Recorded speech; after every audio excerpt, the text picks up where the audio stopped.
할렐루야. 주 예수님 은혜 안에서 평안하셨습니까? 기도하시겠습니다. 우리를 사랑하시는 자비로우신 하나님 아버지 감사합니다.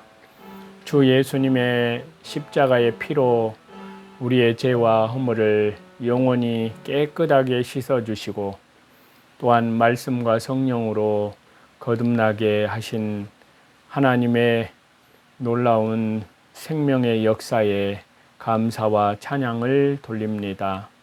이 시간 더욱 말씀과 성령으로 충만하게 하셔서 우리 주 예수 그리스도만을 깊이 알게 해주시고 또한 말씀으로 만나주시고 또한 우리의 믿음이 날로 성장해 갈 수 있도록 은혜 내려 주옵소서. 예수님 한국 복음 통일, 선교 대한민국, 예수님 재림을 준비하는 나라로 복음의 제사장 국가로 더욱 한국 교회를 굳게 세워 주옵소서. 감사드리며 예수님의 이름으로 기도하옵나이다. 아멘. 오늘은요, 구약성경 이사야서 28장에서 30장까지 말씀인데요. 이사야서 28장을 보시겠습니다. 여기서는 에브라임의 교만을 징벌하는 내용이 이사야 28장 1절부터 4절까지 말씀을 하고 있습니다. 여기서 에브라임은 북쪽의 이스라엘을 가리킵니다. 자, 28장 1절입니다. 취한 자 에브라임의 교만한 면류관이여 화 있을진저 술에 빠진 자의 성 곧 영화로운 관같이 기름진 골짜기 꼭대기에 세운 성이여 세잔에 가는 꽃 같으니 화 있을진저. 자, 아까 말씀드린 대로 에브라임은 북쪽의 이스라엘을 가리키고 그 수도는 사마리아입니다. 북쪽의 이스라엘이 부요하여 그 당시에 교만하고 방탕하였기 때문에 창조주 하나님, 공의로우신 하나님의 징벌을 받아 세잔하는 꽃같이 멸망하게 될 것을 가리킵니다. 어느 나라나 어느 사람이나 교만하고 방탕으로 기울여지면 반드시 하나님의 심판을 받습니다. 노아 시대 때도 창세기 9장이 나오는 그때도 교만하고 방탕하다가 멸망을 노아 시대 때 대홍수를 내려서 멸망을 하셨고 또 소돔과 고모라 시대도 음란, 동성연애 그렇게 음란하고 방탕했기 때문에 소돔 고모라가 멸망을 당했습니다. 그래서 여기 에브라임에게 그 교만을 징벌하는 내용을 말씀하고 있는데요. 자, 2절, 3절입니다. 보라 주께 있는 강하고 힘있는 자가 쏟아지는 우박같이 파괴하는 광풍같이 큰 물의 창이람같이 손으로 그 면류관을 땅에 던지리니 에브라임의 취한 자의 교만한 면류관이 발에 밟힐 것이라. 자, 여기 말씀에서 주께 있는 강하고 힘있는 자가, 그 말씀은 아시리아 제국의 군대를 가리킵니다. 그때 당시에 아시리아 제국은 하나님께서 쓰시는 지팡이, 막대기로서의 강하고 힘이 있는 나라였습니다. 북쪽 이스라엘이 아무리 부유하고 아름다울지라도 교만해졌기 때문에 하나님께서 그보다 강한 원수 대적자 아수르를 일으켜서 아수르를 보내서 징계하실 것을, 징벌하실 것을 가리킵니다. 아시리아 제국군이 우박같이 광풍같이 큰 물의 창이람같이 쳐들어올 때에 그것을 당할 자가 없습니다. 4절입니다. 그 기름진 골짜기 꼭대기에 있는 그 영화의 세 잔에 가는 꽃이 여름 전에 처음 익은 무화과와 같으니 보는 자가 그것을 보고 얼른 따서 먹으리로다. 여기 말씀에 여름 전에 처음 익은 이 무화과라는 말씀은 무화과 먹기를 고대하는 사람들이 속히 빨리 따먹게 된다는 것입니다. 그렇기 때문에 이것은 이스라엘의 대적자들이 기다렸다는 듯이 쳐들어와서 이스라엘을 멸망시킨다는 것입니다. 에브라임은 북쪽의 이스라엘은 기름진 골짜기에서 풍성하게 살면서도 하나님을 경외하지 않고 방탕하며 교만해졌기 때문에 하나님의 징벌이 온 것입니다. 그래서 부요한 것이 좋은 것만은 아닙니다. 부요하면 안일주의와 방탕에 빠지기 쉽습니다. 누구나 방탕과 향락주의에 빠지면 하나님의 심판, 패망이 옵니다. 5절, 6절입니다. 여기에서는 여호와 하나님께서 남은 백성을 권고하시는 내용인데요. 5절, 6절입니다. 그날에 만군의 여호와께서 그 남은 백성에게 영화로운 면류관이 되시며 아름다운 화관이 되실 것이라. 재판석에 앉은 자에게는 판결하는 신이 되시며 성문에서 싸움을 물리치는 자에게는 힘이 되시리로다마는 여기에 남은 백성이라는 말씀은 이스라엘 백성들 중에 주 예수님의 십자가의 피, 영원한 속죄함 안에서 회개하고 믿음에 서 있는 백성을 가리킵니다. 그들에게는 하나님께서 영화로운 면류관과 아름다운 화관이 되어 주신다는 것인데요. 성도들이 말씀과 믿음에 올바로 서서 옳게 순종해 나아가려고 하면 올바로 판단할 수 있는 지혜도 하나님께서 주시고 또 대적자들을, 원수들을 이길 수 있는 힘도, 능력도, 권세도 주신다는 말씀이십니다. 하나님께서는 믿음에 굳게 서서 믿음을 순종하는 또 충성된 믿음을 가진 성도들에게 판결하는 신이 되시며 이길 수 있는 힘이 되어 주신다는 말씀입니다. 그래서 오직 주 예수님 성삼위 하나님께 모든 영광을 돌립니다. 영원한 천국, 영생의 말씀, 그 말씀을 우리에게 주셨는데, 그래서 창세기 9장 26절에서 27절에 보시면 또 이르되 셈의 하나님 여호와를 찬송하리로다. 가나안은 셈의 종이 되고 하나님이 야벳을 창대케 하사 셈의 장막에 거하게 하시고.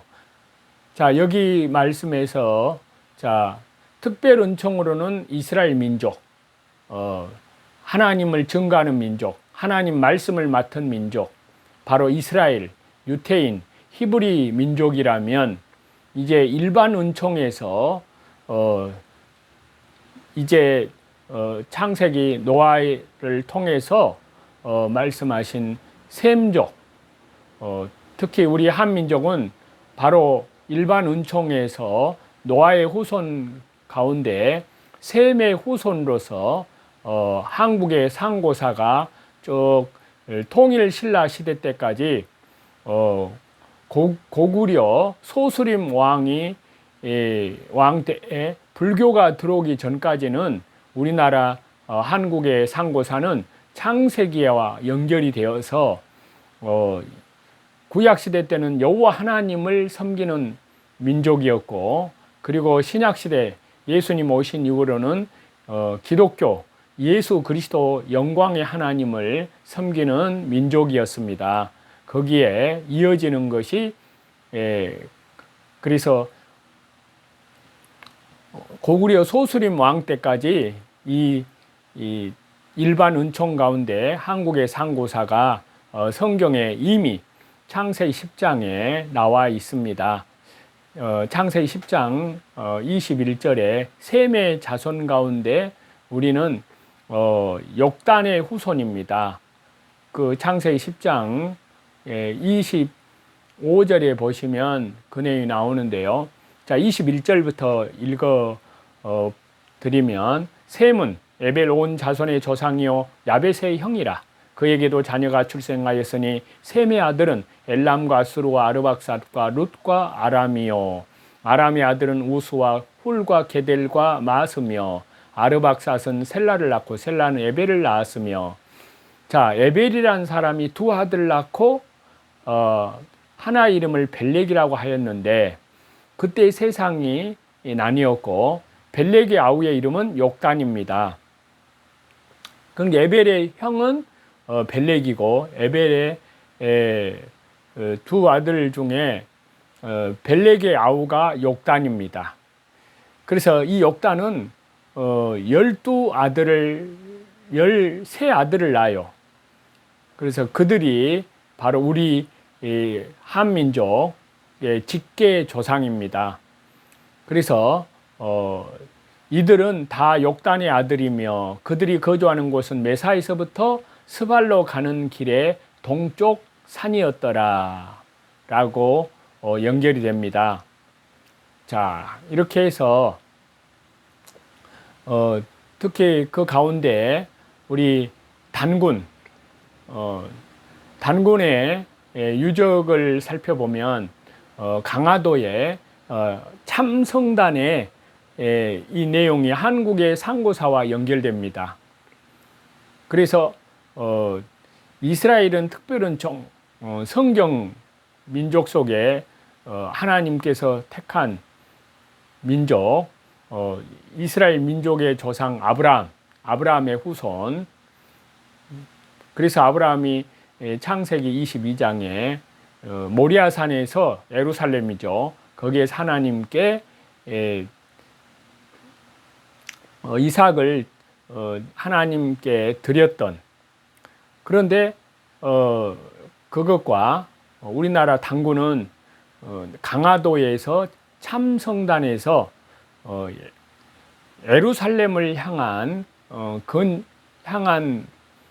그런 건축물이 참성단이라는 것입니다. 그런데 이것은 바로 노아 시대 때 노아의 여호와 하나님께 노아 홍수 후에 방주가 아라рат산에서 머무르고 8사람이 나와서 하나님께 노아가 제사를 드렸던 내용 가운데 여호와 하나님께 제사를 드렸던 그 제사의 신앙과 이어지는 똑같은 의미라는 것이 밝혀지는 놀라운 비밀이 있습니다.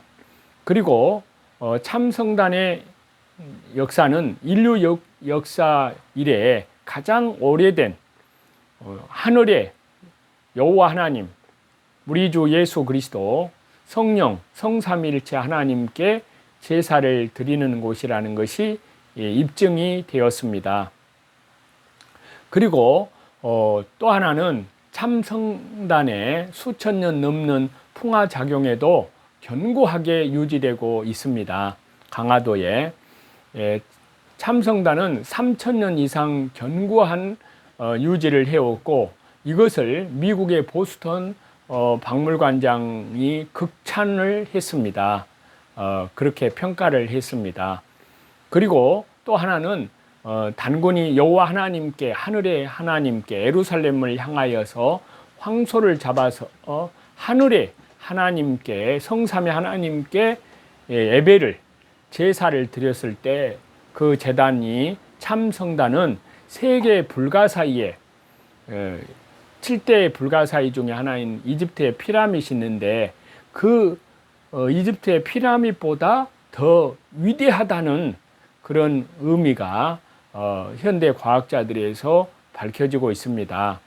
그리고 또 하나는 단군은 우리의 한민족의 조상, 이 단군은 아브라함의 예루살렘과 위도가 똑같은 그런 시대로 아브라함이 모리아산에서 독자 이삭을 여호와 하나님께 제물로 드렸던 그 제사와 제사를 드렸다면, 단군은 예루살렘과 똑같은 위도상에서 참성단 강화도에서 하나님께 제사를 드린 그 신앙과 똑같다는 것이 똑같다는 의미로 역사학자들에서 밝혀지고 있습니다. 그리고 또 하나는 삼위일체 하나님, 성부, 성자, 성령 하나님, 시나리오의 셈족의 제2의 셈족의 역사가 아주 뚜렷하게 밝혀지는 아시아 한국의 상고사 역사에 오늘날 이렇게 조명이 되어질 때 이것을 이 말씀을 받은 우리, 이 마지막 때 특별히 이제 고구려 때 불교가 들어와 가지고 우리 이 성경의 맥이 끊어지고, 그러다가 조선시대에 와서 선교사들에서 복음이 들어오고, 그 가운데 이승만 대통령을 통해서 이 대한민국을 성경 위에, 바로 십자가 복음 위에 이 대한민국을 수립을 했고, 박정희 대통령을 통해서 대한민국을 일으킨 그 나라입니다.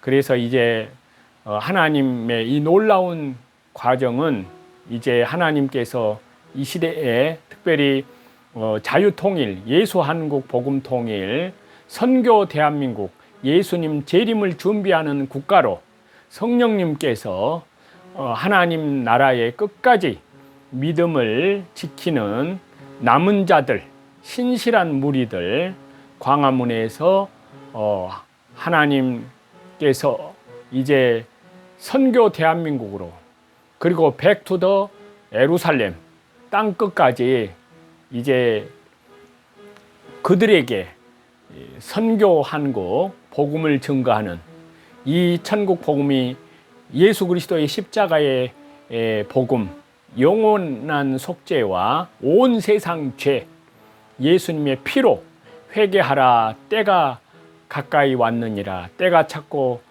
하나님 나라가 가까이 왔으니 회개하고 복음을 믿으라, 회개하고, 이제 예수님의 재림의 때가 가까운 이때 바로 한국 교회를 통해서 하나님께서 이 창세기 9장의 노아를 통해서 말씀하신 것이 이루어지는 그런 시대를 우리가 보고 있습니다. 그래서 셈의 하나님 여호와를 찬송하리로다. 하나님이 야벳을 창백해 하사 셈의 장막에 거하게 하시고, 셈의 하나님 여호와를 찬송하는 바로 셈의 하나님, 바로 우리 한민족, 특히 이승만 대통령은 사도 바울과 같은 믿음의 선진이었습니다. 그를 통해서 이 대한민국을, 이제 한민족을 우리에게 주소서, 나에게 주소서, 이승만 대통령이 예수님께 그렇게 기도했을 때 이렇게 우리나라를 지금까지 동해물과 백두산이 마르고 닳도록 하나님의 은혜로 지금까지 이 마지막 시대에 복음이 지켜지고 있는 가운데, 하나님 나라와 복음을 위해서 땅끝까지 복음을 증거하는 그런 복음의 제사장 국가로 성령 하나님께서 예수님 재림을 향해서 나아가고 있습니다. 모든 영광을 우리 성삼위 하나님께만 돌립니다. 이 놀라운 역사를 알게 될 때 왠지 저도 모르는 사이에 성삼위일체 하나님께 우리 주 예수님 그리스도로 말미암아 감사와 영광과 감격의 모든 성령의 충만한 권세를 세세무궁토로 우리 성삼위 하나님께만 영광을 돌립니다. 기도하겠습니다. 자비로우신 하나님 아버지, 감사합니다. 하나님께서 작정하신 인류 역사의 마지막 시대, 특별히 주 예수님 재림의 종말의 때가 가까운 이때 예수 한국 복음 통일 선교 대한민국 예수님 재림을 준비하는 나라로 성령 하나님께서 우리 주 예수님의 십자가의 복음을 온 세상에 착하고 충성된 신실한 믿음을 가진 주의 백성들을 통해서 이루어 가시는 하나님 감사를 드립니다. 더욱더 성령님의 행하시는 그 일에 저희들 절대 충성된 복종된 믿음으로 말씀과 기도로 하나님의 그 거룩한 역사에 동참할 수 있도록 은혜 내려 주옵소서. 감사드리며 예수님의 이름으로 기도하옵나이다. 아멘. 저와 여러분의 영혼을 우리 주 예수 그리스도 이름으로 사랑하고 축복합니다. 감사합니다.